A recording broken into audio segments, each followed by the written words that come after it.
tarde, y en un rincón de la ciudad, en un pequeño jardín, alguien cuenta una historia, reflexiona en voz baja o conversa, paseándose bajo los árboles.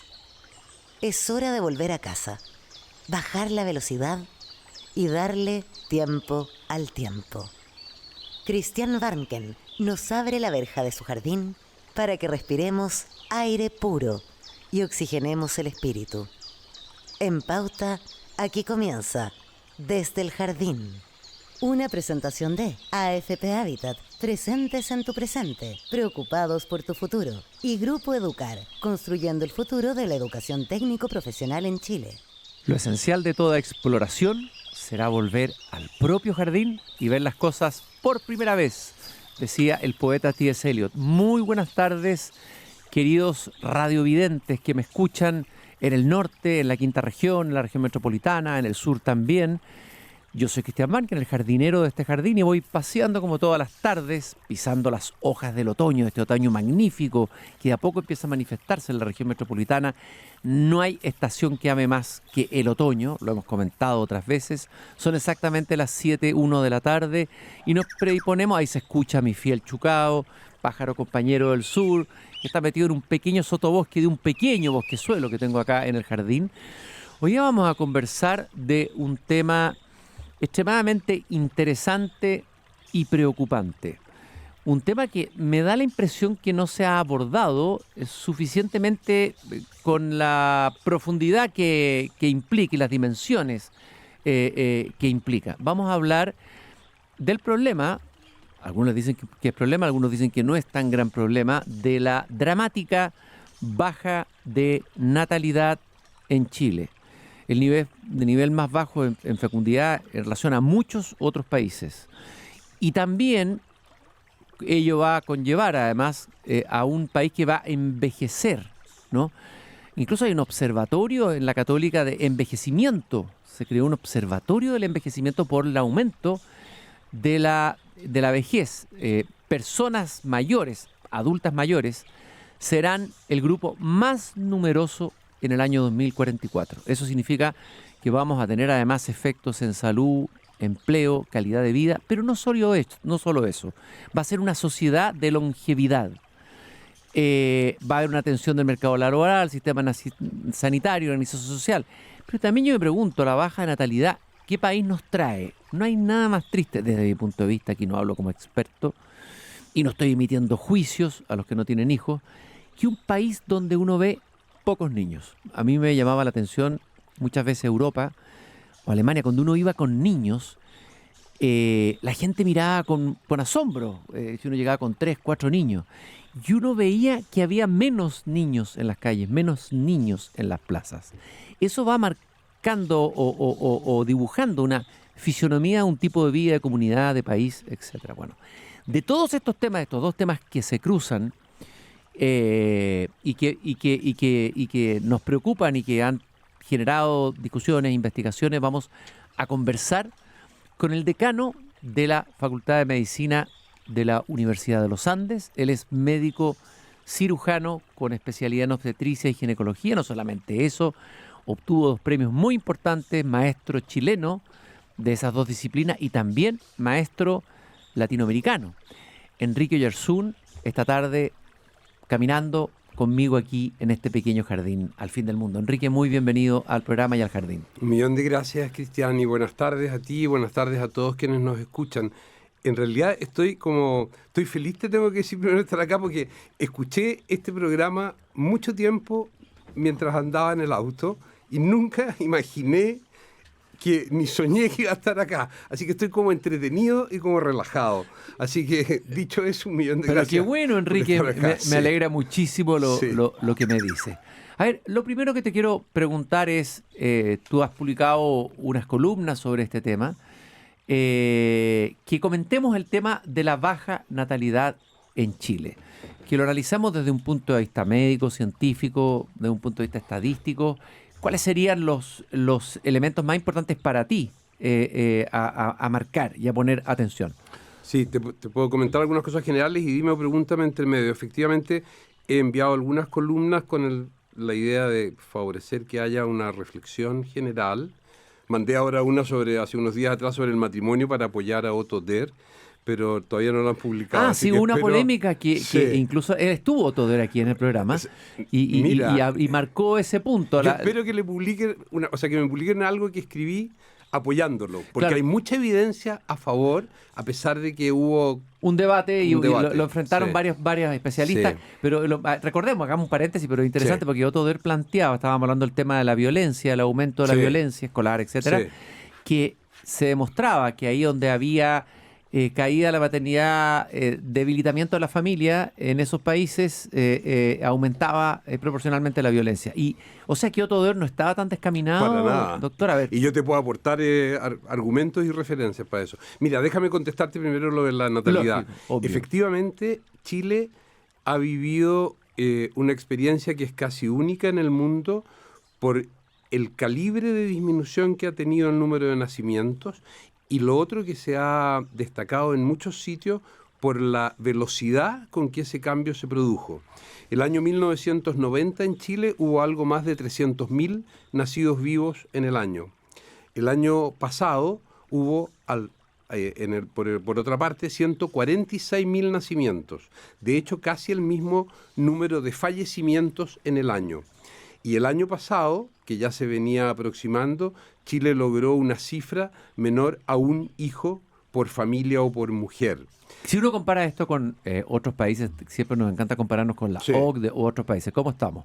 Nosotros estamos de los más bajos. De hecho, estamos al nivel de Corea y lo que algunos países europeos como Francia alcanzó. Francia ha mejorado un poco, igual que Noruega, con algunas medidas de subsidios sociales, pero nosotros somos de los países como España, de los países con más baja natalidad en el mundo. Menos de un hijo por mujer significa que estamos muy por debajo de 2.20 y tanto, que es lo que se llama el índice de reposición demográfica, que significa que si dos individuos mueren son reemplazados por otros dos individuos más jóvenes. Y esta rapidez, tú hablabas de lo rápido, ¿a qué se debe?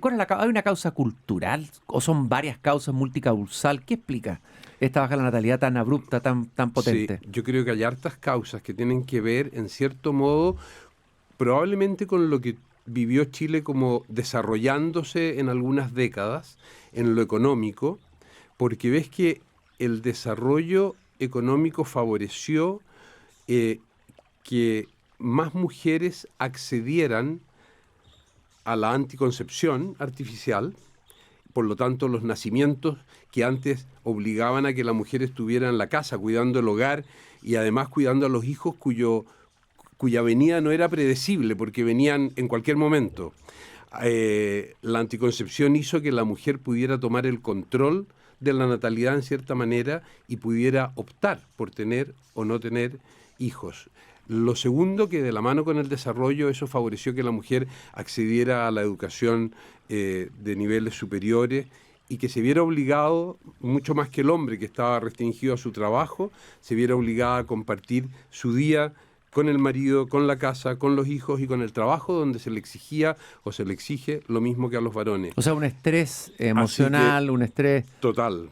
Ahora, hay un estudio de la Universidad Católica de algunos años atrás, de este hombre que fue subsecretario, yo creo, de Hacienda, de alguno de los gobiernos pasados, que mostró que algo que influía directamente en la disminución de la natalidad era el costo de la educación para los hijos. O sea, el costo de los colegios y de las universidades significaba, según este estudio de la Universidad Católica, una influencia para que la pareja o el matrimonio decidiera no tener hijos. Ahora, apoyando, entre otras cosas, perdona el paréntesis, a Otto Der... Volvemos a lo doctor, sí, separemos el tema. Pero algo que lo apoya es que la disminución de matrimonios también disminuye la natalidad. Eso hay bastante literatura al respecto. Uno podría pensar lo contrario, o sea, podría pensar que hay muchos más hijos fuera del matrimonio y que por lo tanto no debiera eso disminuir. A ver, ¿cómo se explica pero eso? Estadísticamente el hecho de que han disminuido los matrimonios y la familia, que ha sido ligeramente o bastante agredida, yo creo, en muchos aspectos, la disminución de los matrimonios se ha relacionado claramente con menos hijos. De hecho, en Estados Unidos, que es un país donde el cristianismo está como resurgiendo de alguna manera especial y casi curiosa para lo que es Estados Unidos, se ha mostrado, hay como 2 o 3 trabajos que muestran que aquellas universidades que dan formación católica de paso se relacionan con más matrimonios formales, por llamarlos de alguna manera, y esos se relacionan con más nacimientos. O sea, Estados Unidos no ha vivido esto que estamos viendo nosotros, esta baja natalidad así tan abrupta y tan fuerte. No, de hecho tiene más hijos que nosotros por mujer, como 2 a 3, digamos. ¿Y qué pasa en el resto de Latinoamérica? Nosotros somos la tasa más baja de Latinoamérica y la que más ha caído. Ha habido una baja en general, pero nosotros nos hemos comportado más como los países europeos que han disminuido mucho su natalidad. Así que tenemos una natalidad hoy día probablemente la más baja de toda Latinoamérica. Y otros datos, cierres de áreas de maternidad, Bueno, baja en matrículas parvularias, todo esto se relaciona. Total, sí. ¿Ah? Están cambiando el tipo de construcciones o de casas o departamentos que se ofrecen, con menos habitaciones. Las clínicas, ponte tú, piensa, yo te puedo dar datos de algunas, pero qué sé yo, Red Salud, que es la clínica, la red privada de salud más importante con 9 clínicas en el país, ha cerrado maternidades. Una de ellas es la que hubo durante muchos años en la ex clínica Tabancura, que ahora se llama Red Salud Vitacura. La maternidad del Hospital Militar se cerró. Clínicas grandes, como la clínica Dávila, que es la clínica probablemente privada, casi un hospital, es el hospital o clínica más grande del país, por la cantidad de camas que tiene. Ellos tenían hace 10 años atrás casi 5 veces el número de camas de maternidad que tienen ahora. Y en los hospitales públicos también, se ha producido una redistribución de las camas llamadas obstétricas para madres y sus recién nacidos para destinarlas a actividades médico-quirúrgicas o de otra naturaleza. China tuvo una política, ¿no es cierto?, muy agresiva para que la familia tuviera un solo hijo, ¿no? Incluso se decía que llegaba a tener 2, tenía que casi esconder el segundo hijo. Pero China cambió radicalmente la política. ¿Qué pasó ahí? ¿Qué pasó ahí en China? ¿Qué análisis hicieron los chinos ahí? No, yo creo que se dieron cuenta que iba a envejecer la población. Mira, los peligros de la disminución de la natalidad son los que hicieron que China, con lo grande que es, se diera cuenta y comprendiera que debía hacer algo, al menos para forzar un segundo hijo, porque ellos tenían un hijo por mujer prácticamente. Y lo que ocurre es que la disminución de natalidad tiene que ver con envejecimiento. El envejecimiento tiene que ver con cambios epidemiológicos en salud. Piensa tú que los viejos de lo que se enferman es de enfermedades cardiovasculares, enfermedades neuroencefálicas, accidentes vasculares encefálicos y cánceres. Entonces, el monto de salud que hay que invertir para curar todo eso es mucho mayor que lo que uno invierte en personas jóvenes. Lo otro que pasa, yo creo, en la población envejecida, bueno, disminuye la fuerza laboral, disminuye la capacidad de productividad económica o de bienes y servicios. Y lo otro que yo encuentro, Cristian, que no se ha mencionado mucho, pero que encuentro que es muy importante, es que yo creo que es la población envejecida se adapta más mal a las nuevas tecnologías y a los cambios. O sea, y eso es un problema para el mundo que estamos viviendo. Es una población menos abierta a la innovación. Exactamente. A la creación de nuevas maneras de pensar. Absolutamente. Y eso es muy grave, yo creo. Es interesante, a ver, se ha hablado mucho, voy a tirar por un tema por los lados, digamos, de ampliar la ley de aborto. Ha habido toda una pelea desde el mundo más progresista, ampliar la ley de aborto. Y lo curioso es que entiendo que la fecundación adolescente ha caído un 90% desde el año, no sé qué año. Hay una contradicción ahí. Total. ¿Qué ha pasado con la...? Mira, esto ha sido una polémica eterna con opiniones que yo creo que están ideologizadas y unas y otras. Pero mira, como tú bien dijiste, a mí me tocó participar en la polémica de la ley de las 3 causales. Fui al Tribunal Constitucional incluso. Y nosotros ahí dijimos lo que ya era una realidad, eso es como 2016, 2017 yo creo, que es Chile en esa época, así como ahora, tiene el menor riesgo de muerte materna por embarazo y parto de América, salvo Canadá. Ajá. Canadá es el que tiene la mejor estadística y después viene Chile. Nosotros tenemos mejores cifras desde hace varios años que Estados Unidos. Ese dato, impresionante.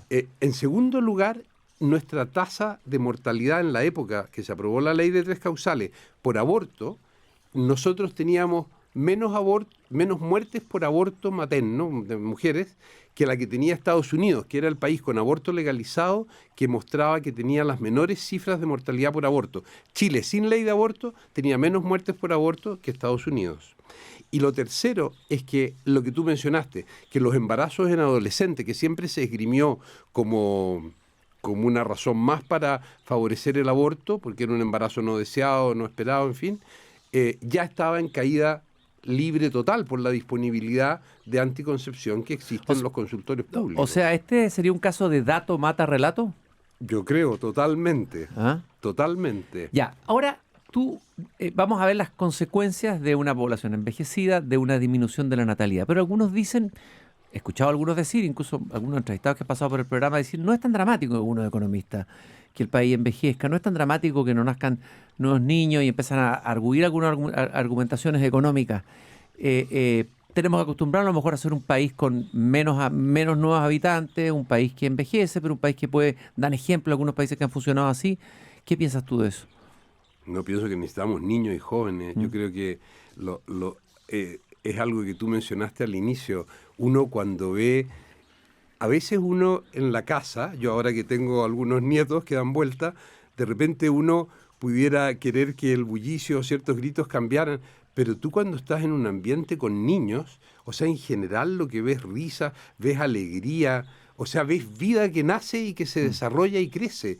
Entonces, eso es muy, muy importante. Y lo otro es que, lo que te decía antes, que las consecuencias en términos de productividad, de capacidad laboral, no va a haber quien pague las pensiones, de enfermedades que tiene la población cuando está envejecida, no tienen nada que ver. O sea, además que tener hijos, los hijos son los que permiten que la sociedad siga creciendo, que haya innovación.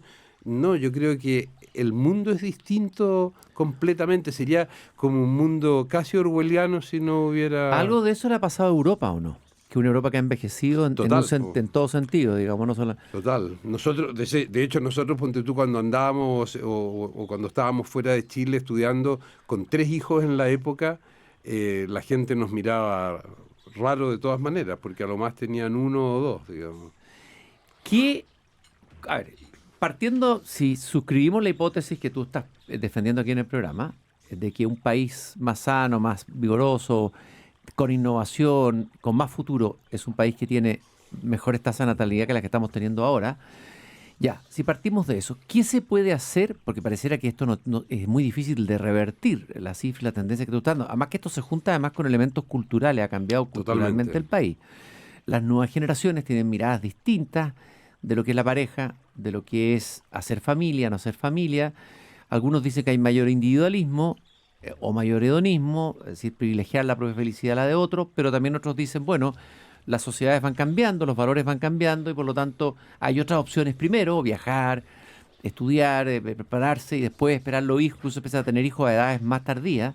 Y aquí hay otro tema, que después de los 30 años empieza a bajar la fertilidad, entiendo. Total, te voy a mencionar eso. Ya.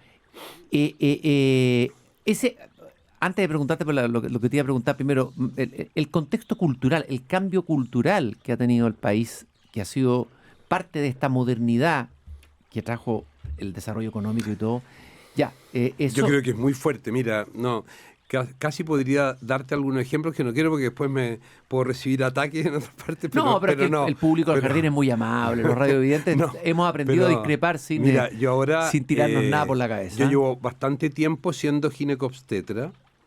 Debo haber sido de las personas que atendía más partos en la ciudad. Así que he vivido el cambio muy fuerte. Creo que los cambios culturales muestran, te puedo dar algunos ejemplos de lo que vivimos a diario en la universidad.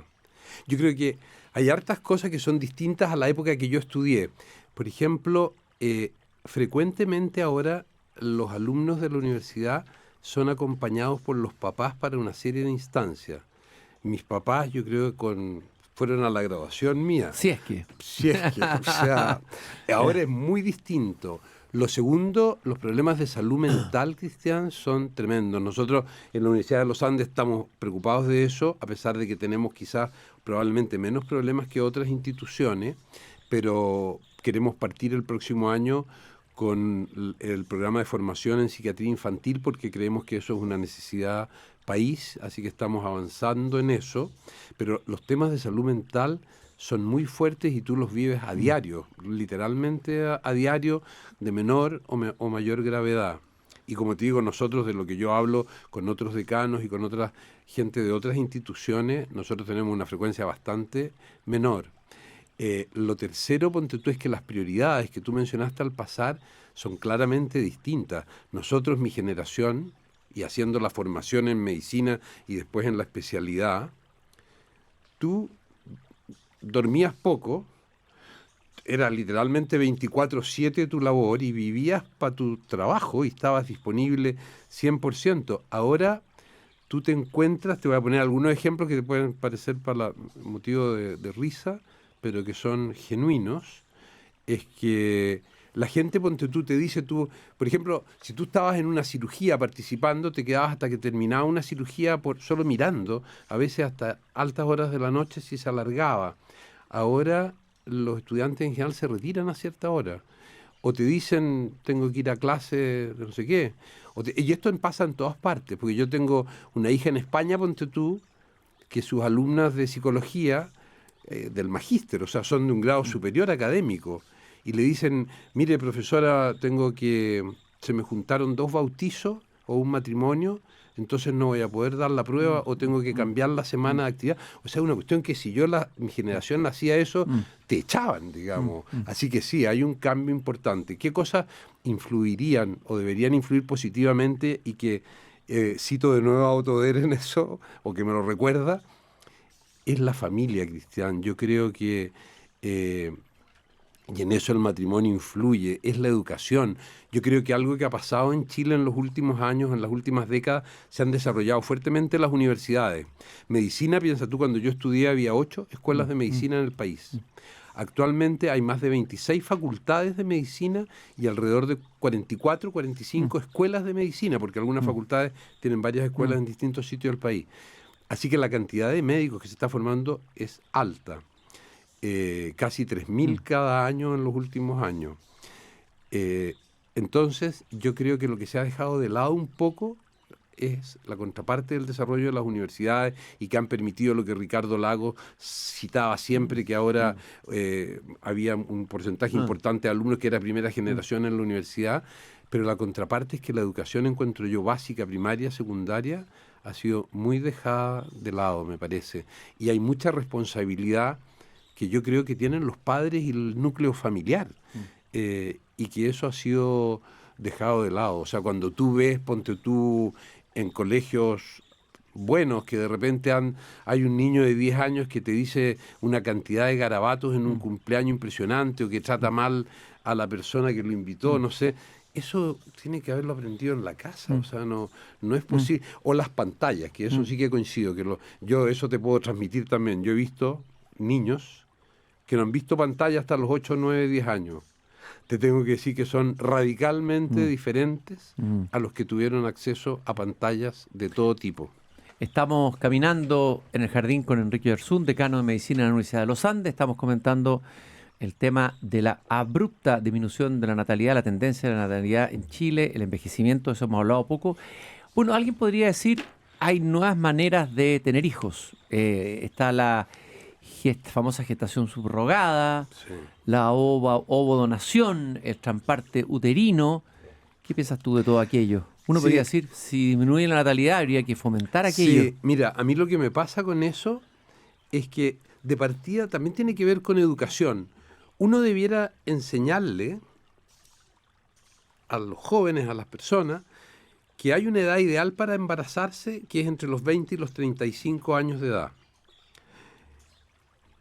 Si uno busca, o si una pareja o una mujer busca embarazarse después de los 35 años de edad, su fertilidad disminuye mucho. De hecho, así groseramente, la posibilidad de embarazo de una mujer con 40 años es menos del 10% de la fertilidad que esa misma mujer tuvo a los 30 años de edad. Así que la caída es muy importante. Ahora, a mí lo que me choca un poco, hay algunas cosas que me chocan de esto. Ponte tú, incluso la Sociedad de Fertilidad en Santiago, en Chile, ha propuesto, claro, favorecer la congelación de óvulos y favorecer lo de la gestación, leyes para que permitan la gestación subrogada y favorecer técnicas de fertilización in vitro o fertilización asistida de alta complejidad para favorecer los embarazos en mujeres que tienen dificultades. Y yo creo que eso, a lo mejor el día de mañana eso puede llegar a pasar, pero creo que el tratamiento primario es que la gente sepa y sea educada en el sentido de saber que la fertilidad cambia a lo largo de la vida. Después, respecto de los óvulos congelados, que es una cosa que partió públicamente en el 2014, cuando Facebook y yo creo que otras de las empresas grandes tipo Facebook le pagaron a sus empleadas la posibilidad de que congelaran los óvulos para que no se embarazaran en los años de mayor productividad laboral. A mí siempre lo que me extrañó de eso, ni uno de los grupos feministas reclamó. Yo, si hubiera sido feminista, hubiera encontrado Es aberrante. que era aberrante total. Desde y que ese los punto de hombres, vista, además, debiera ser aberrante, me claro. estaban diciendo que no me embarazara cuando yo podía querer, ¿te fijas? Se habla de neoliberalismo, dice que hay un neoliberalismo brutal. Súper, sí. ¿Ah? Pero Eso muy, sí que es total. neoliberalismo brutal, Total. brutal. Me llamó la atención, lo leí, no sé si en una columna tuya, que el 2023 en Casablanca 75 países firmaron una declaración Sí. internacional por la prohibición global de la maternidad subrogada. A ver, háblanos. Sugerencia que fue apoyada, perdona, por la mujer esta de la Organización de las Naciones Unidas, que hizo un informe, la relatora pública, para sugerir que todos los países del mundo prohibieran la ¿Y gestación Chile estuvo subrogada. entre esos países que firmaron? Chile estaba. Ya, cuéntame, ¿qué es lo que está en juego en la maternidad subrogada desde tu punto de vista? Sí, yo creo que hartas cosas que tienen que ver con abolir la libertad e impedir los derechos tanto de los niños que nacen como de las mujeres. Mira, gestación subrogada hay. En esto tú sabes que lo que pasa en estadística, en medicina y en todas las ciencias, que cuando uno empieza de repente a citar referencias, siempre hay alguien que con una opinión contraria busca alguna referencia que diga lo contrario, pero hay que imaginarse sin ver nada o sin estudiar nada que uno en la gestación subrogada, tú sabes que hoy está demostrado con estudios de resonancia nuclear magnética cómo cambia el cerebro de la mujer durante el embarazo y posparto. Y los cambios son brutales. Los cambios son de una magnitud que nadie imaginaba. La gente podía imaginarlo en cierta manera cuando la mujer decía tengo baby brain o estoy con... Pero ahora se ha demostrado con resonancia nuclear que hay tremendos cambios morfológicos que se pueden demostrar y muchos de los cuales persisten y no desaparecen.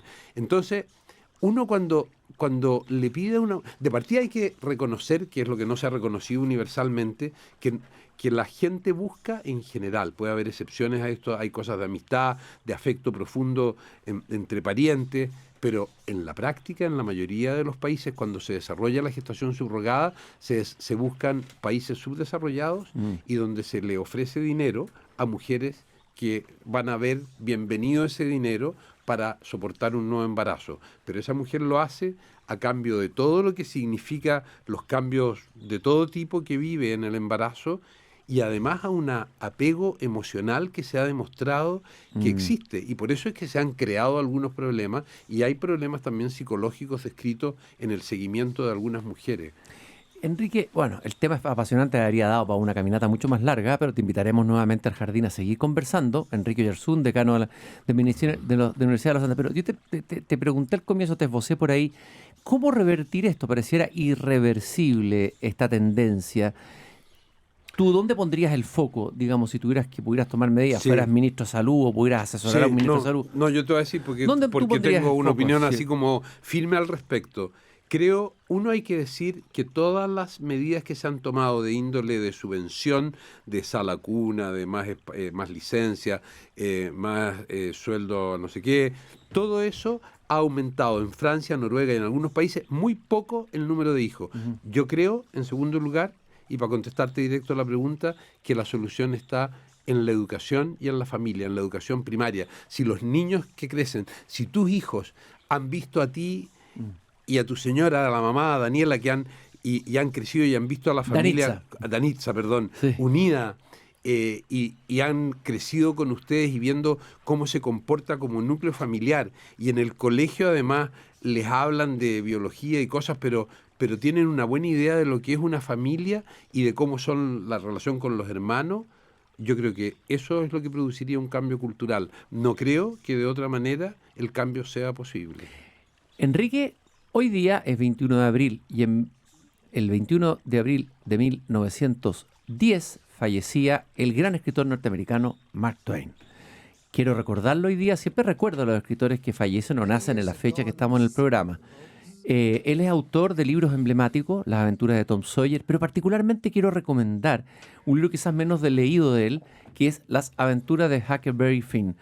Es una historia de Huck, que es un niño huérfano que huye de un padre violento y muy agresivo y se encuentra, huye en un barquito, en una barcaza por el río Mississippi, y se encuentra con Jim, que es un esclavo prófugo a la vez. Y ahí se van cruzando la historia y personajes femeninos.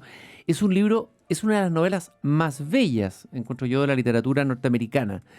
Fíjense que Ernest Hemingway dijo que toda la literatura moderna precede de este libro, moderna norteamericana procede de Huckleberry Finn. Nada hubo antes y nada tan bueno ha habido después. Por lo tanto, si alguien quiere leer una buena novela de un gran escritor norteamericano, les recomiendo Las aventuras de Huckleberry Finn. Y vamos a escuchar, yéndonos a la pausa, este tema Mark Twain de Harry Belafonte, que es una canción que narra la experiencia de los barcos de vapor del Mississippi. Esa es la zona en que ocurre el mundo de Mark Twain, y explica el origen del seudónimo de Samuel Clemens, Mark Twain, que proviene del grito de los marineros al medir la profundidad del río. Gritan Mark Twain, que es marca dos brazas. Enrique, muchas gracias por haberme acompañado.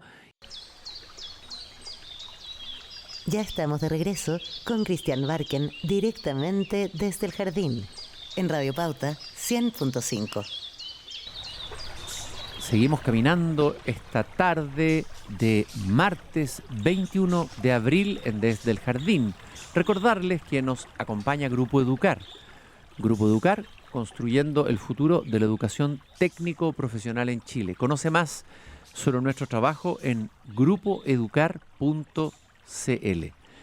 Habitat invita a conocer su cuenta pública 2025. 10 años informando con transparencia sobre rentabilidad, pensiones e inversiones. Este 9 de abril, conéctate con afphabitat.cl.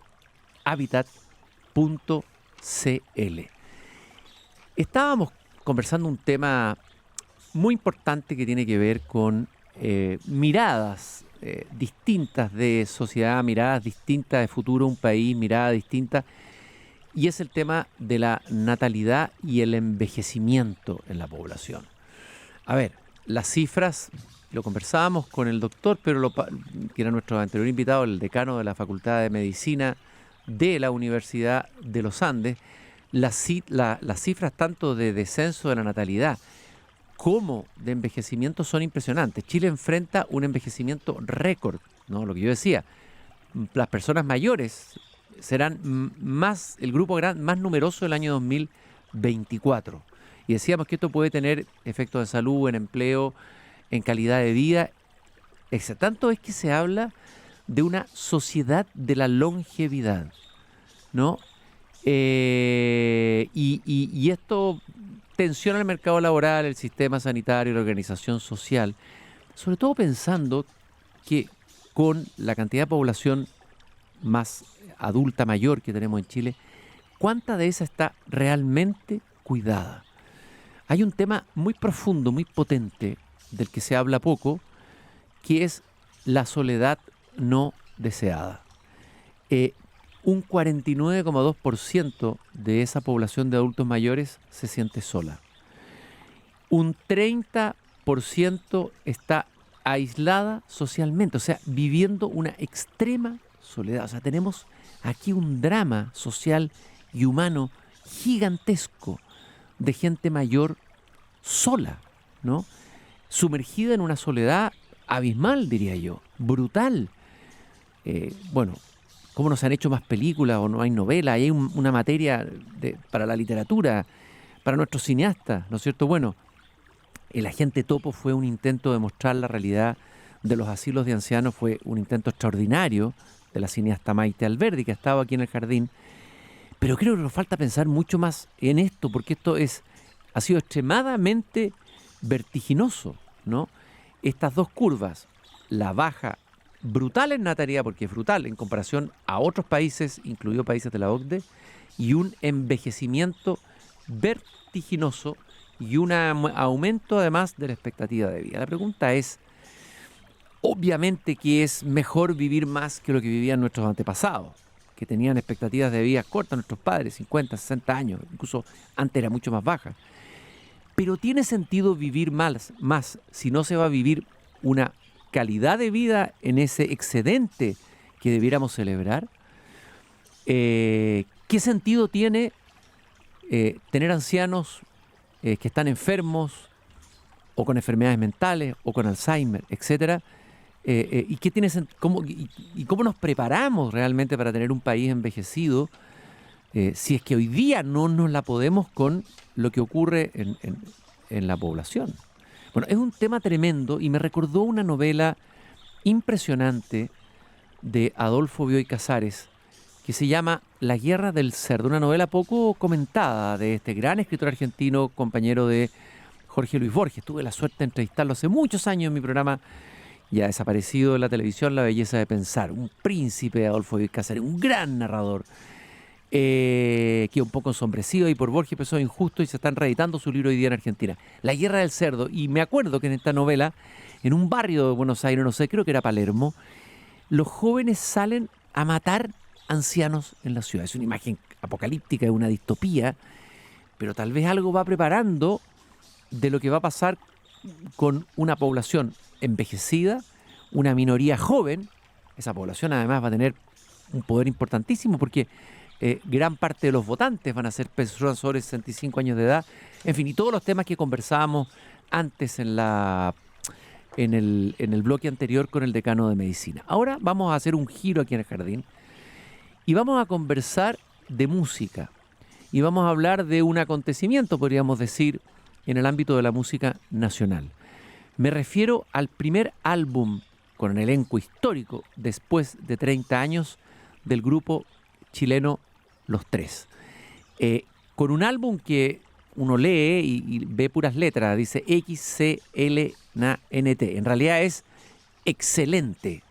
Y parece que esto tiene que ver con que el cantante y autor y letrista de Los Tres, Álvaro Enríquez, cuando le mandaban un WhatsApp y le preguntaban cómo estaba, escribía XCLNT, excelente.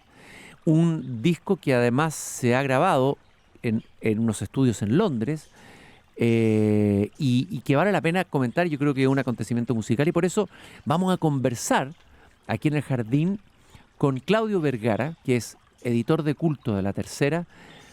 Tiene 20 años de trayectoria en cobertura de música popular chilena. Ha sido columnista y escrito en los diarios La Nación, El Mercurio, La Tercera. Actualmente, como dije, es el editor de culto. Y ha estado otras veces aquí en el jardín. Claudio, muy buenas tardes. Qué gusto de conversar contigo de nuevo en el jardín. ¿Cómo estás? Hola Cristian, ¿qué tal? ¿Cómo estás? Todo bien por acá, gracias. Qué bueno. Oye, a ver, nos sorprende Los Tres después de 30 años con este nuevo disco. ¿Qué es lo que tú ves en este reencuentro? ¿Pudo más la nostalgia, la necesidad de estar juntos, que todo aquello que los separó? ¿Qué fue lo que los hizo juntarse? ¿Cuál es la razón más de fondo de este regreso? No sé si inesperado, pero sorprendente, en gloria y majestad de Los Tres. Claro, ya hay algo valioso en este disco, que es el primer disco con la formación histórica de Los Tres después de 27 años. La última vez que Los Tres se vieron en un estudio de grabación, los 4 integrantes originales, fue en La Sangre en el Cuerpo, que es un disco del año 99, y han pasado 27 años, toda una vida, toda una carrera. Es más que la primera vida de Los Tres, estos 27 años. Por tanto, había que descifrar cómo estos 4 integrantes, estos 4 músicos, hoy estos 4 adultos finalmente, se iban a juntar para hacer nueva música. Si iba a sonar como la música que hicieron en los 90, siendo veinteañeros, si iba a sonar como una música más madura, si iba a sonar como una música más virtuosa, tomando en cuenta todo el camino recorrido, todo el trajín que de alguna manera han tenido sobre sus espaldas los integrantes de Los Tres. Y la respuesta es que los tres han vuelto a ser la banda que suena muy bien, de muy buenos ejecutantes, muy virtuosos músicos, con un letrista agudo, melancólico, evocativo, un poquito irónico muchas veces, como Álvaro Enríquez, un poquito maldito, también habla de muchos amores asesinos, amores malditos, amores un poco venenosos. Por tanto, han vuelto a recuperar la tecla que parecía dormida durante tanto tiempo, pero siendo hoy personas adultas, personas que ya se encaminan a los 60 años, con todo lo que eso significa, porque el disco grabado en Abbey Road es un disco que se grabó en los estudios británicos Abbey Road, donde los Beatles materializaron gran parte de su discografía. Suena muy bien, suena muy maduro, suena muy moderno, suena como los tres en su dimensión más clásica, con todas las características habituales de una banda como los tres. Así que por ese lado es una gran noticia y los tres han vuelto a mirarse las caras de una manera ya más madura, pero como los amigos que en algún momento fueron haciendo La Negra Esther, haciendo los grandes discos que marcaron la transición chilena en los años 90. A ver, yo siempre he tenido admiración y siempre me ha gustado mucho los tres, por lo mismo que tú estás señalando, por la riqueza musical, la virtuosidad, el sonido limpio, el cruce de géneros, la cueca, el rock and roll, etcétera, la genialidad de las letras de Álvaro Enrique. La pregunta que yo siempre me he hecho, ¿por qué este grupo no tuvo, tú puedes corregirme, mayor impacto, crecimiento como internacional a nivel latinoamericano, si uno compara a lo mejor la trayectoria de La Ley? ¿Cómo lo ves tú? ¿Qué pasó ahí con los tres? Yo creo que pasaron dos cosas. Era un grupo con un sonido muy particular, muy propio, y a veces los grupos que suenan de una manera muy apegada a cierta latitud, a cierta tierra, a cierta geografía, de pronto eso es una suerte no deja fluir hacia otras latitudes, hacia otros mercados que necesitan un pop más genérico, un pop quizás más global, como el que hacía La Ley. Los tres hacían una mezcla de música chilena, folclore chileno, cueca, con jazz, con rock and roll, con rockabilly, con música romántica. Por tanto, era una creación muy local, muy chilena. Y ese sonido tiene muchos adeptos en lugares como México, pero también de alguna manera no permitió la masividad, no permitió que fuera un grupo tan masivo, de una vocación tan multitudinaria, porque finalmente los tres son un grupo que no es fácil, son un grupo que tiene letras muy crípticas, letras que dejan la sensación de una doble lectura, letras que de alguna forma van tejiendo historias y narraciones que son un poquito más oscuras. El ensamblaje musical de los tres, la arquitectura musical de los tres es una arquitectura también compleja, que no es fácil de abordar. Son canciones muchas veces muy oscuras, por tanto, no es un grupo que esté destinado a la masividad. Y eso ellos lo tenían claro. Y lo otro, que los tres son una banda que tuvo siempre una relación compleja con los medios. Era una banda que, y los propios integrantes de los tres siempre lo han reconocido, partiendo por el propio Álvaro Enríquez, era una banda que de alguna manera en algún momento se comportó de forma altanera, orgullosos de sí mismos, un poco soberbios, quizás tenían cierta distancia con la prensa, tenían esta actitud que era un poquito pesada también. Entonces los tres eran una banda que no congeniaban ni compatibilizaban a la primera, no eran tipos particularmente simpáticos. Y eso muchas veces en otros mercados, por supuesto que influye y por supuesto que afecta para la penetración en mercados grandes como México o Argentina. Por tanto, esa actitud de los tres también me parece que les pasó la cuenta en algún punto de sus carreras, sobre todo a fines de los 90 en México. Claudio, te voy a hacer la pregunta, pero no me la contestes al tiro porque vamos a escuchar un tema de este álbum. ¿Qué de nuevo trae esto? Porque tú dijiste, esto podría ser los tres de los primeros cuando eran jóvenes, los tres ¿se acerca a cuál? ¿A Fome, a Amplaga? ¿Con qué tres dialoga más y conversa más este nuevo álbum? ¿Y qué de nuevo trae? Porque si un grupo estrena un nuevo álbum, tiene que, me imagino, aportar algo nuevo, no repetir solamente lo mismo, si no sería un puro registro nostálgico. Pero para eso vamos a escuchar uno de estos tres temas, Cantar y Amar. Tú me decís cuál seleccionamos, Cómo llegaste te vas y Traje de desastre. ¿Cuál de los tres escuchamos? Vamos con Como llegaste te vas, que es el segundo single del disco Excelente y es una tonada chilena muy particular. Escúchenla porque es muy especial esta canción. Creo que los tres se reencuentran de alguna forma con el sonido del folclore chileno, pero lo hacen de una manera mucho más moderna. Lo que se escucha en los tres, en esta canción, Como llegaste te vas, es un guitarrón chileno, se abre con un guitarrón chileno. Claro, y eso se siente, sí, es verdad, eso se siente. Claro, bien, exacto, bien cristalino, ese sonido bien limpio, bien puro, y después va derivando hacia una versión de la cueca un poquito más eléctrica, hacia una versión un poquito más psicodélica de la cueca, si se quiere, ya con el maridaje, con una guitarra eléctrica, con la batería de Pancho Molina, que Pancho Molina vuelve en toda su dimensión, era el integrante de los tres que no había estado durante estos 26 años de continuidad de la banda, de alguna forma. Por tanto, se nota todo eso. Y las letras de Álvaro Enríquez no son muy distintas a las que uno puede indagar en discos como Fome. Si uno piensa en canciones como las que había en Fome, como Toco Fondo, por ejemplo, o las que había en La Espada y la Pared, algunas canciones que hablan de amores que son tan intensos que llegan hasta niveles críticos, llegan a niveles irracionales incluso.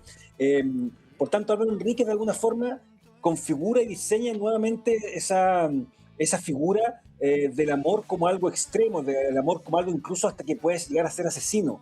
Y eso finalmente habla de Álvaro Enríquez, que está mirando su propia historia, mirando su propio repertorio. Uno puede decir se está repitiendo, pero yo prefiero mirarlo como un autor que de alguna forma está profundizando en los tópicos que habitualmente aborda, como son el amor, el romance, el lado más torcido de las relaciones humanas. Y en lo musical, bueno, los tres mostrando su riqueza, mostrando la riqueza de ser una banda que, como muy pocas en Chile y en Latinoamérica, puede aunar folclore con rock, música acústica, con instrumentos eléctricos, con alto voltaje. Por tanto, eso me parece también es súper meritorio.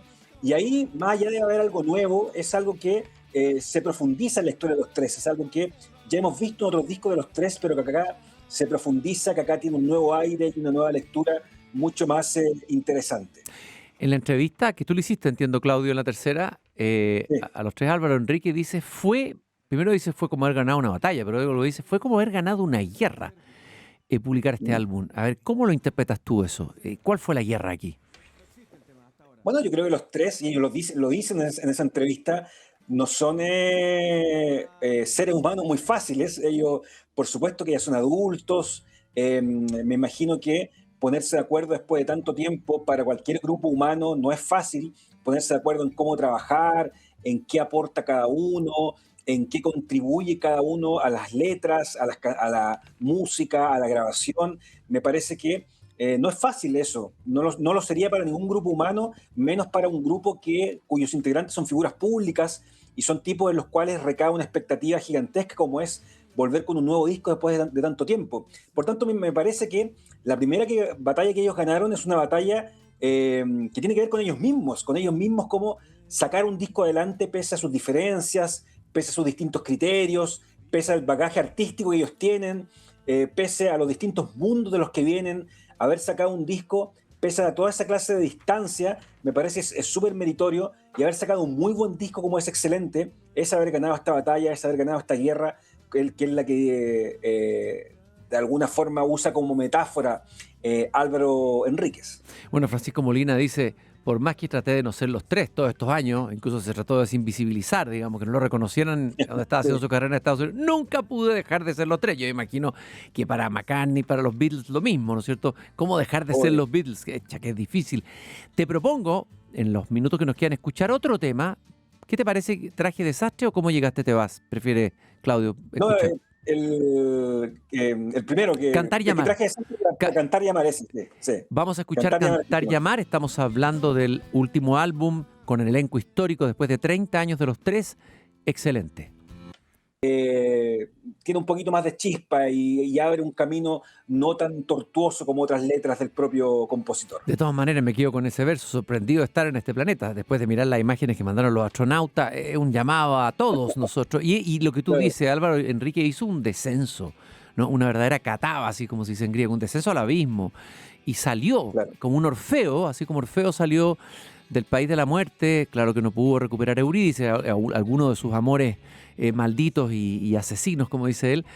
Bueno, salió y está cantando de nuevo, y eso es una muy buena noticia. Un gran creador, un músico excelente, un letrista excelente. Bueno, tiene algo de poeta, ¿no es cierto?, también en sus letras. Así que celebramos y nos sumamos a la celebración del nuevo disco excelente de los tres. Claudio, yo te quiero agradecer mucho que hayas tenido la gentileza, como siempre, de conversar con nosotros, iluminarnos y permitir leer mejor las señales, los signos de la creación musical, y en este caso de este gran grupo chileno Los Tres. Aquí tenía Traje Desastre, ¿esto está también incluido en el álbum? No, es una canción del disco Unplugged de mediados Sí, de los pues años yo 90. decía, es una nueva versión o... No, ahí hubo algo se descoordinó ahí. Ahí se metió un demonio Claro, es una canción antigua, un clásico de Los Tres. Vamos a despedirnos. ¿Con cuál nos despedimos? Escuchándola más entera en el día de hoy, son las 7:59, nos vamos a dar un regalito, un lujito. ¿Con cuál nos vamos, Claudio? De las nuevas, Como llegaste No, te vas, puede ser. Vámonos con Cómo llegaste y te vas, y así nosotros también nos vamos, pero esperamos vernos de nuevo, Claudio, y también con ustedes, Radio Viviente. Muchas gracias, Claudio. Un abrazo muy grande desde el jardín, y nosotros nos encontramos nuevamente mañana aquí, cuando vuelva a abrir la verja de madera de este jardín. Muchas gracias por haberme y habernos acompañado.